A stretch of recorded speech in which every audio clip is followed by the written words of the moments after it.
हो गया खड़ी हो हमर यार मनावा तो एक बेर बात कर लगे।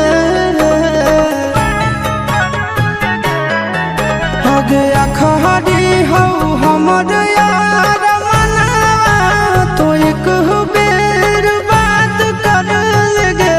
हो गे सोना यारवा हो भरती पटनवा में आके मुलाकात कर लेगे। आगे सुना यारवा हो भरती पटनवा में आके मुलाकात कर लेगे। आगे चली जाइबौ छोड़ी के दुनिया विदाई अपने हाथ कर लेगे।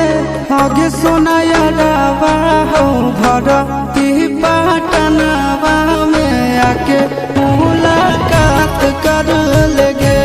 आगे सुना यारवा हो भरती पटनवा में आके मुलाकात कर लेगे।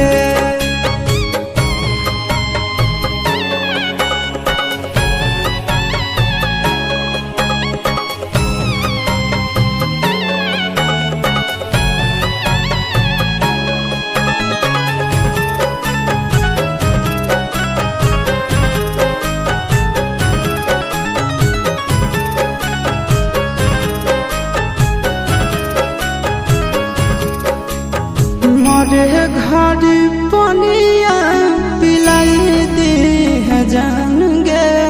कफन ओढ़ाई दी है टूटत ही जब प्राण गे।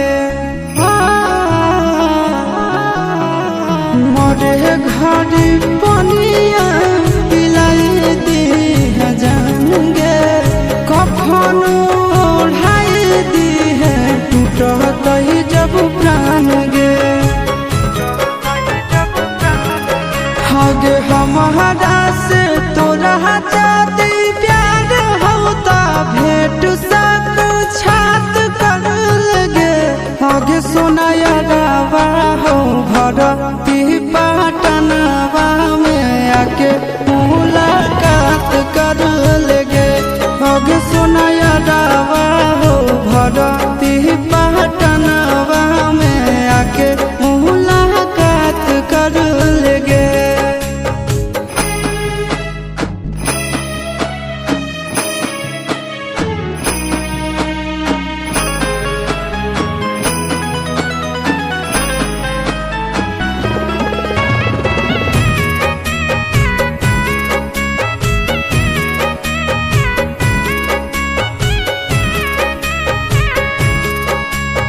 डॉक्टर जवाब दिल के बुलावा मौत के। देखी के चेहरा जानू चल जाई है लौट के। डॉक्टर जवाब दिल के बुलावा मौत के। देखी के चेहरा जानू चल जाई है लौट के। आगे अमन आलम दिला आशीष नंदन से औरी विश्वासघात कर लगे। आगे सोना यारवा हो भरती पटनवा में आके मुलाकात कर लेगे। आगे सोना यारवा हो भरती